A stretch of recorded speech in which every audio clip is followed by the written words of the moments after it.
are bold, you are fearless, you are radiant.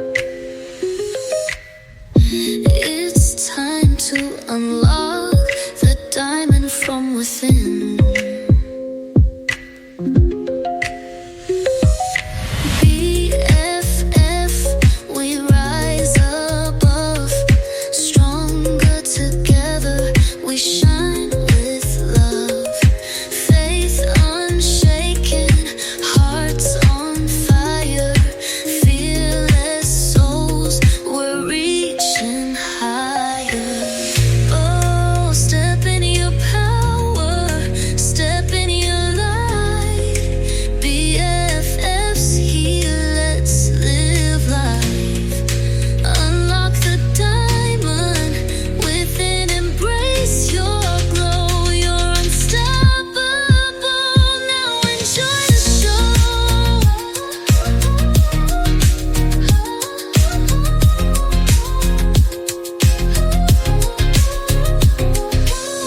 Welcome to BFF Empowerment, where you embrace your beauty, walk in faith, and live fearlessly.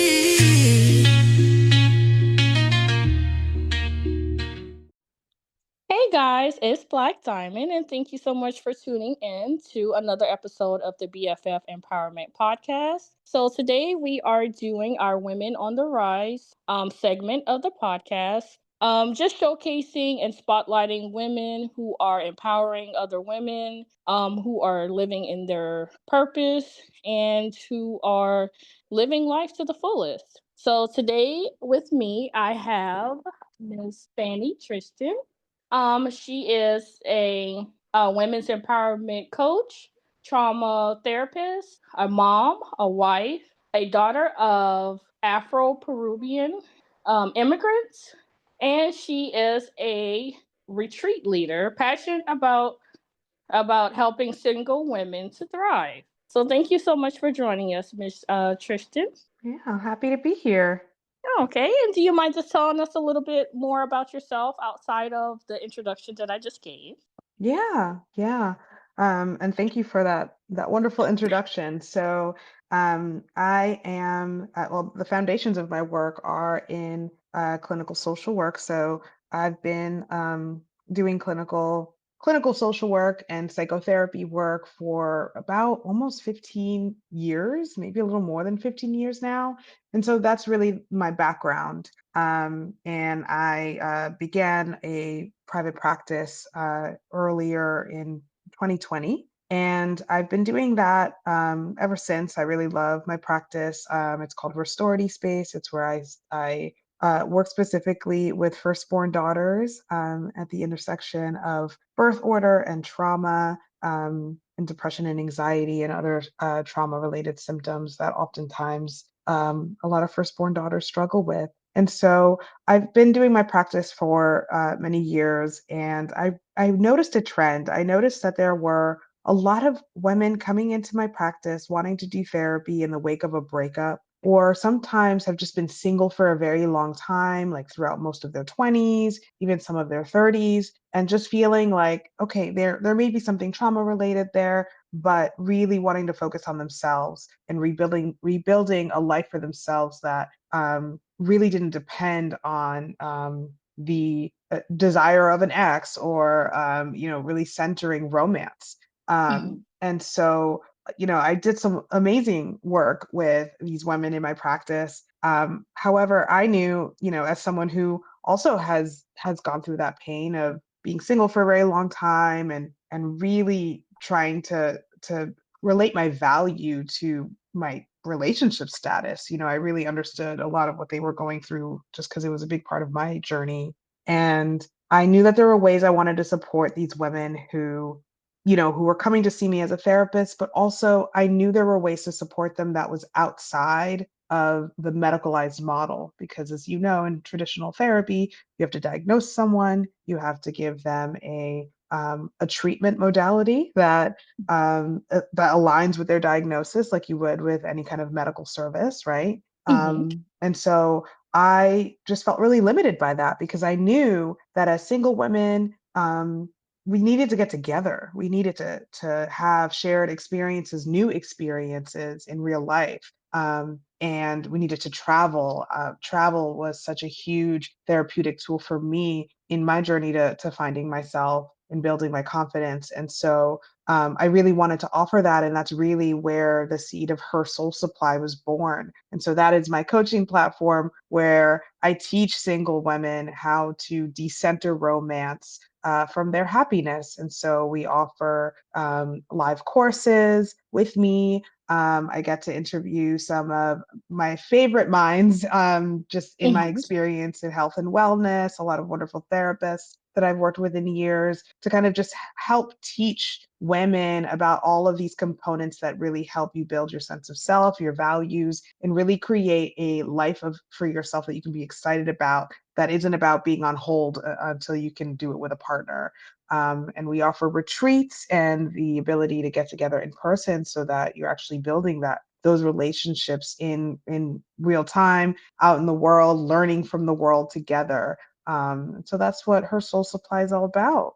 Wow, that sounds really sounds like something I actually would be interested in. So when you say single women, so does that mean no married women or single women who are in a relationship but not aren't quite married?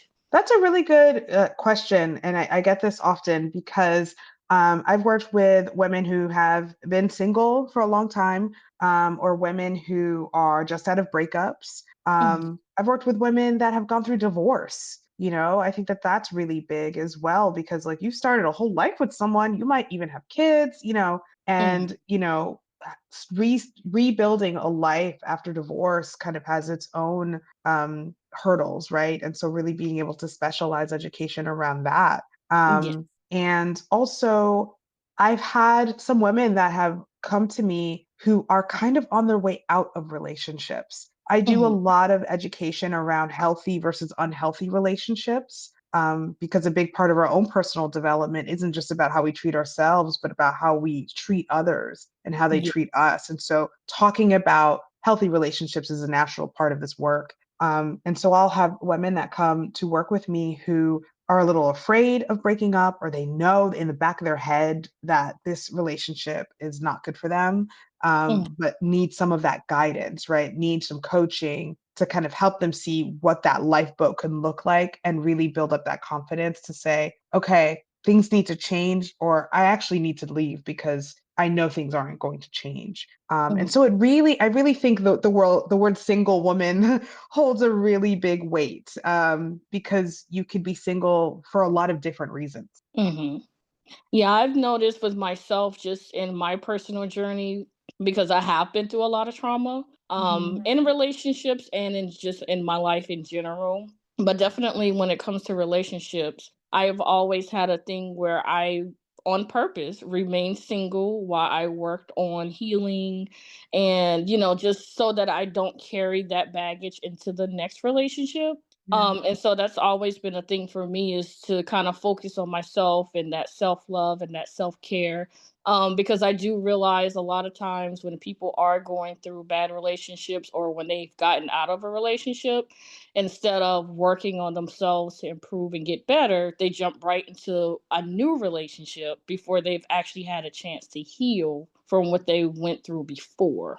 Oh, yeah, definitely. And I think you make a really great point about this idea of not wanting to jump into another relationship and not having worked on yourself or carrying some of that pain from a former relationship onto a new one.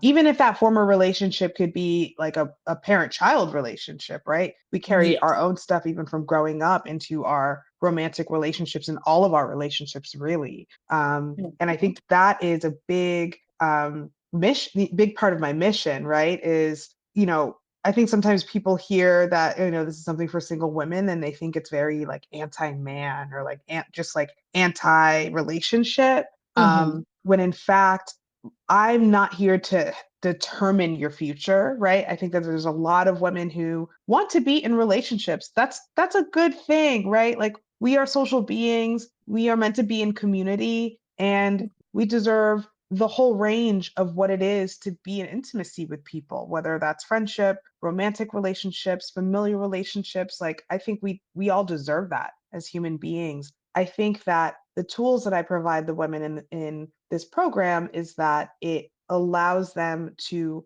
be able to get to know themselves on a deeper level so that they're able to know how to best advocate for themselves and know how to actually carefully select the kind of people that they want to have around them. And so if, part of that future includes marriage or partnership, romantic partnership, being able to understand what it is that you're looking for and being able to articulate what it is that you're looking for with that person. And I think that helps just cut out a lot of wasted time that sometimes we experience while dating and not really focusing on the right things. Yes. And so when you refer to relationships, can, as you stated before, family or Mhm. friendships also be a part of that as well? Oh, yeah. Oh, yeah. I mean, I would even say that sometimes the best friend breakup is the hardest one of all. Mhm. Yes. And I don't think we talk about that enough.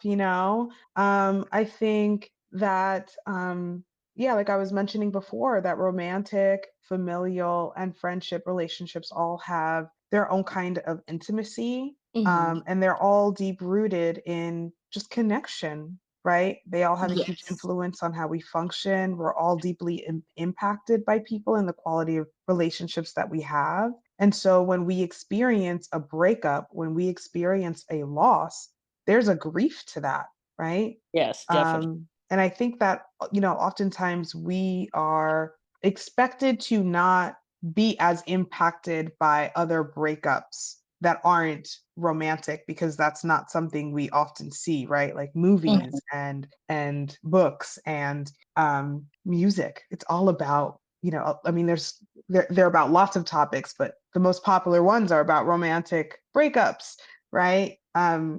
Falling out of love. And I think that we could use some more normalizing of talking about how people grow apart in their relationships, in their friendships, that sometimes friendships can be seasonal, that sometimes, when we have family members that are harmful to us, how do we, in a healthy way, separate or create those boundaries and deal with the loss that comes with no longer having the kind of relationship that you were used to? Mhm. Yeah, and I feel like I've always dealt with it my whole entire life. So we just did an episode on child abuse because Mhm. April is Child Abuse Awareness Month.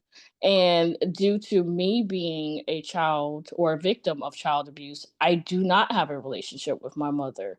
And Mhm. even as an adult, I've always wanted that and craved that. And I think a lot of the times I put myself in situations basically trying to force her or make her see me or make her love me, but I really had to finally let that go and stop trying to make someone love me that never did, or Mhm. trying to force someone to be a mom who never did. And it took a while for me to learn it, and it did hurt when I finally came to that reality that that love and that bond that I wanted would never be there. And to this day, like sometimes it still does hurt because I'll see, or hear, from my other siblings that the minute my mom hears my name, she just doesn't. And I've never done anything to her. I was a Mhm. child, it was like the abuse was there from birth.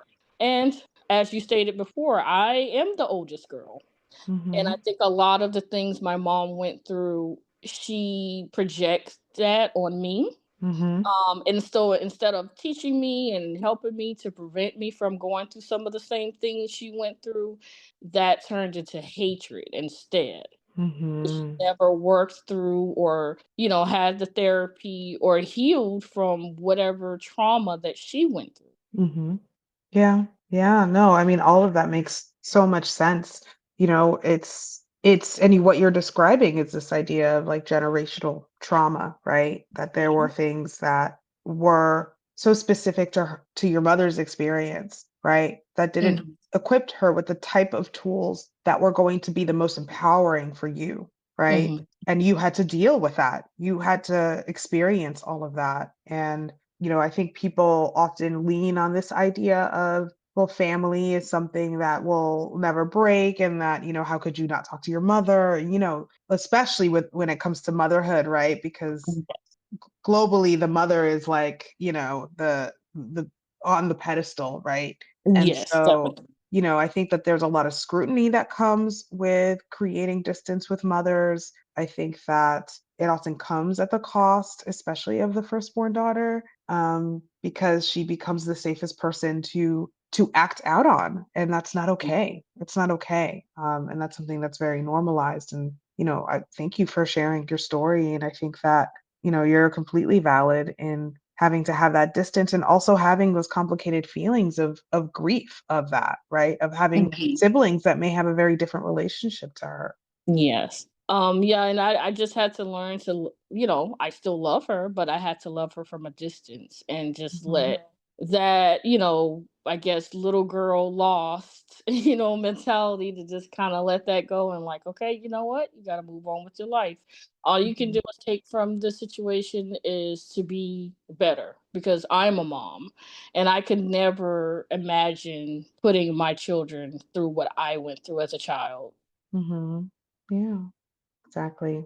I think that if you are someone who, what they call a cycle breaker, someone who recognizes that it's part of a pattern, and either have children in your life or are in relationship, even romantic relationships, being able to do that work on yourself in order to cut that off, right? Break that cycle, and create those newer memories that are just a lot more healthy. Yes, because besides and that's kind of how I started. I started off with child abuse. And then as I became an adult, I went through domestic violence and sexual abuse. So all of that trauma, all of the abuse started from when I was a kid. And Mhm. because I did not know better or had never been taught, how I should be treated or loved, it led me into these other, abusive, traumatizing situations. And then I finally had to learn, that I did not deserve this. And it wasn't because I was taught by someone else. I just got tired of being a victim. Mhm. Yeah, exactly. I think that that is such an important part of it, right? Is this idea of like you are not your trauma, like you are not defined by the terrible things that happen to you Mhm. or around you, right? That is your identity is something that you define, that is multifaceted. And even though, yes, of course we go through scary things. It's honestly hard to get through life without experiencing any kind of trauma, unfortunately, right? And so it is something that will always be a part of your story, but it's not something that needs to kind of be in the Dominate. driver's seat? Yes. Yeah, I've always lived that life. And a lot of people, like, when they hear my story, they're like, I can't believe, you went through all of that. Like, you just don't seem like that type of person who would have went through everything that you went through. And I was like, you never know what somebody's going through. Just because someone is soft spoken, they're very positive, they're very, their outlook on life is great doesn't mean they've never experienced things. I had to learn how to not let what I've been through affect the rest of my life. I had to Yep. grow through what I went through in order Mhm. to be a productive member of society. Because if not, I could have been on drugs or just anything. Like life could have just torn me down if I had allowed what I went through to just define my life. Yeah. Yeah, I hear that. Okay, so what are some common cultural narratives that you see in women of color?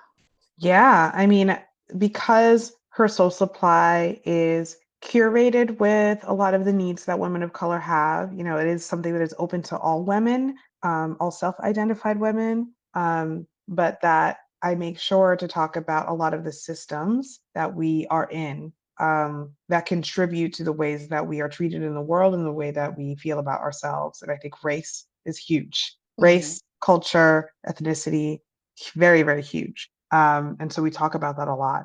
And your question about how do cultural norms impact single women of color, was that the question? Yes. Yeah, I think that. especially for Black women, I think this is common for a lot of women of color, that the woman is supposed to be kind of the biggest martyr, the one that's supposed to be the most forgiving, the one that's supposed to be the most self-sacrificing for the betterment of the family and the community. Mhm. And I think there's a huge cost to that, because that's also in competition with this other expectation that women of color have to be married, to be sometimes subservient, and to be submissive to a male partner, Mhm. which is not always something that adds up when you are a, you know, proactive, smart, strong woman who knows exactly what she Mhm. wants, Yeah. right? Because she had to be that way in order to provide for Yeah. siblings, for parents, for family to advance in her career, right? And Mhm. so, you want her to be this strong person that has to handle everything, and fight all of the systems that work against you, right? But also, like, you need to be able to turn that off, because that's what a man expects you to do. And the more you're able to do that, the more likely you are to be partnered. And the more likely you are to be partnered, the more you're likely to be respected. Um, Exactly. and that's just like, to me, that is just such a black and white, oversimplified way to just to look at women, period. And I think that when you layer that with concepts around, what immigration does to families, Mhm. what racism does to families, what colorism does, within friendships, within families, discrimination in the workplace, I think that all of these systems are working against a lot of women of color, and that impacts the way that they judge themselves, how they assess their own achievements. And I feel like I see this all of the time. I work with some amazing women who are ambitious and achieved, so well achieved, and do amazing things and are loving and caring and are the best friend, Mhm. just all around amazing and looking good while they're doing it, Yeah. and the confidence just doesn't match. It doesn't match their brilliance. And it's Mhm. always because she's single. Because she's single at a certain age, she thinks that she is lacking, that she is not good enough.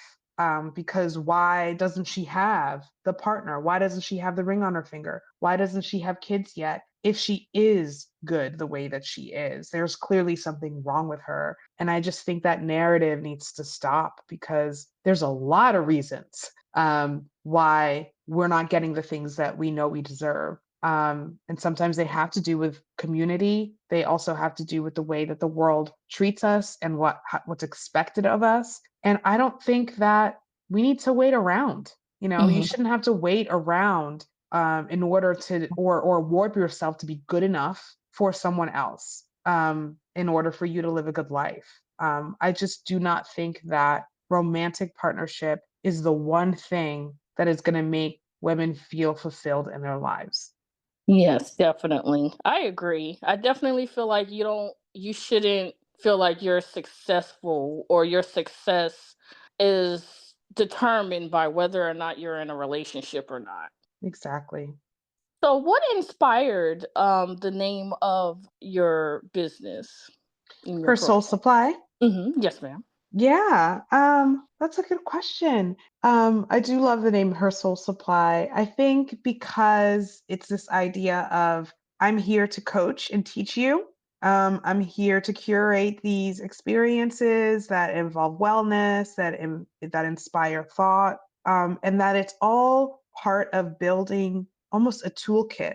toolkit for your own self-care, self-growth, and community building, which is something that I think a lot of us, I think especially in the US, right, where it's a very individualistic culture, we act like these are things we should be able to do on our own. And oftentimes it's not. And it's more fun and motivating and better to do it in community with other people. And Yes. to be guided by people that talk about it all the time, because let's be real, this stuff can feel really scary. And even sometimes for some people, it can feel really woo-woo, right? Mhm. Um, Yes. and so it's okay to say, you know what?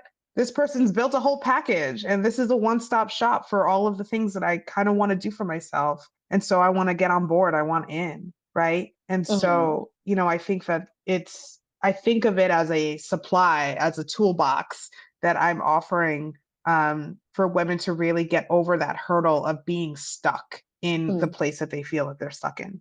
Good. I like that. I like that. So my next question is, how do you juggle it all and remain, upbeat, don't feel burnout, because you do a lot. Yeah, yeah, no, that's a good question. I feel like I get that question a lot as a therapist as well. Is like, you really just talk to people all day, and this is in fact, and I think it's Like just you keep one. I do like think. cases of Oh, water next to your desk. I do drink a lot of water. I do. And I take a lot of stretch breaks between my sessions. And I do think that this work it feels very purposeful to me. I do think that there's this combination of the education that I've had, Hmm. not just education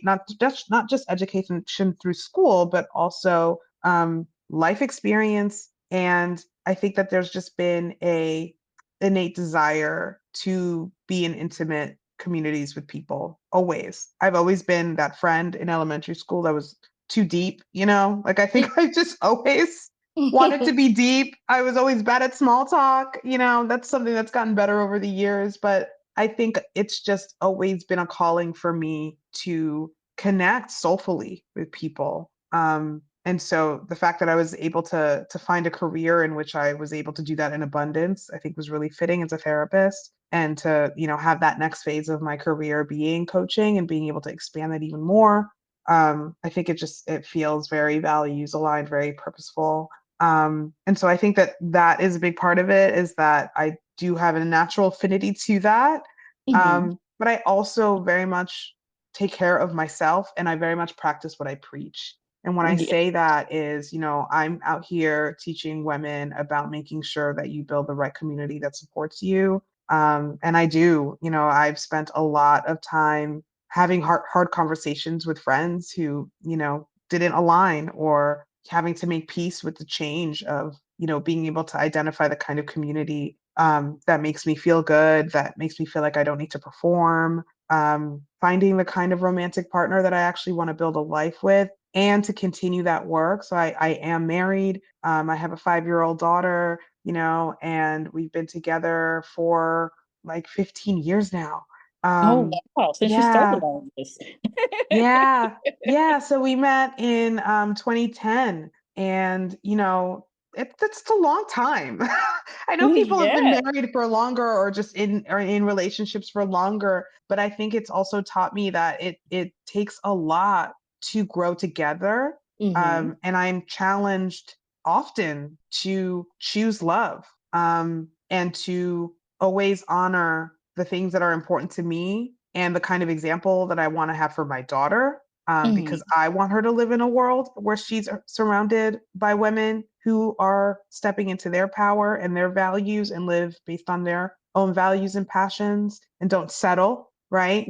And Yes. so she's a huge motivation for that. And so I think that I've built a life that is really the example of what I want to share. Not that I want people to be like me, but I do Hmm. want people to be able to tap into the kind of self love and joy, and community that continues to fulfill them and help them grow. And I think that, because for me, that's the kind of thing that continues to energize me. Oh wow! So that what you just said actually ties into my next question. So to you, what does community and sisterhood, what role does community and sisterhood play in a woman's healing journey, especially when navigating trauma and life transitions? Yeah, yeah, good question. I think when it comes to, the role of community for women, for single women, for, women who've gone through trauma, is that it is a space in which you can see your own reflection, Hmm. right? I see this with clients in Her Soul Supply, but I even see it with women in my therapy practice, because I do run therapy groups. I run a therapy group for millennial Black women. And even though we've all come from different walks of life, you go into this space and you really see yourself reflected in everybody. Mm-hmm. Because you'd be surprised how similar people's experiences are. Um, the world is always bigger than you think it is. And I think that's something that is exemplified through space, which is why travel is a huge therapeutic tool, Love traveling. right? And why, that and people are also, that reminder that the world is bigger than what you think it is. And, there's a reason why people who are harmful, people who, are abusive, isolate their victims, right? Mhm. Because of the power of community, because of the power of someone being able to show you, hey, I know how you feel, or hey, I'm concerned about you. You are of value. You are counted here, right? Like Mhm. those are huge, huge things that everyone should have in their life. And when you're in community with people that want to strip that from you, or you're feeling so isolated or afraid of rejection that you don't allow yourself to have that, I think that that's the flag to say, I need to go and get help, even if it is starting with a one-on-one relationship with a coach or a therapist. Definitely. I totally agree because I am a two-time survivor of domestic violence, and that's Mm, exactly the type of situations where I was in, where I had nobody. I was in cities or states where I knew no one. And so the mhm, only person I had was my abuser. mhm, yeah. Okay, so for listeners who are single and struggling to basically be okay with being single and not seeing the power in their singleness, what advice would you give them? Yeah. What advice would I give them? I think, again, remember that the world is so much bigger than you think it is. And when we think that being single is a problem, which makes sense, that the world it gives us those messages to make us think that, once you're a woman of a certain age, you should not be single. So it makes sense Mhm. to feel like you are at a deficit. Those feelings are valid and they are real.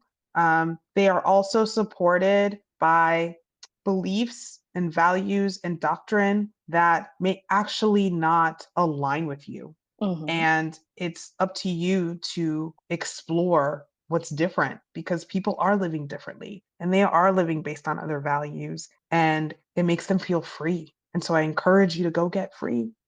And those are some of the things that we offer at Her Soul Supply. I have a couple of guides that I like to share with folks. I know that loneliness is a really big, big thing for single women. We are Mhm. in the middle of a loneliness epidemic right now as a country. And so I do have a free guide to combat loneliness in your singlehood era. I also have a guide on rebuilding trust and making new connections because I know that sometimes if you are someone that just got out of a breakup or have just had a lot of people let you down in your life and you feel guarded and you feel like you don't trust people and your esteem in others is terrible and it blocks Mhm. you from building community, right? And so I Yes. have a free guide for that on how to rebuild trust because that's a really big part of even building any new connection, Oh right? yeah, Romantic that's or not. definitely nice. I definitely think I'm much better at it now, but Mhm. I am highly, highly suspicious, highly cautious, of people because of yes, everything that I have been through and just being let down so many times by, people that were supposed to love me. Yeah, yeah, exactly. And so when we think about, wanting to build community, it starts with trust. It Hmm. starts with, the desire to be able to open up to people. And so I teach people a lot about trust. Great, great. Okay. Mm. And so I do have a segment here I like to call What is she thinking?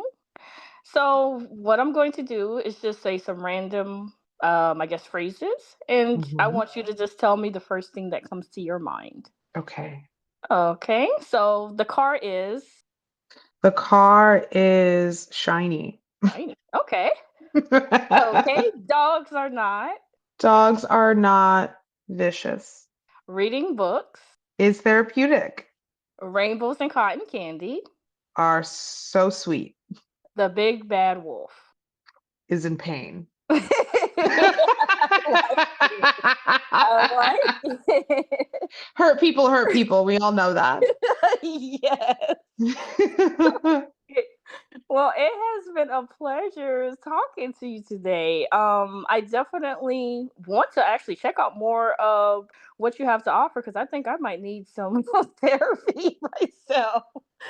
Um, but before we go, do you want to let the listeners know where they can find you?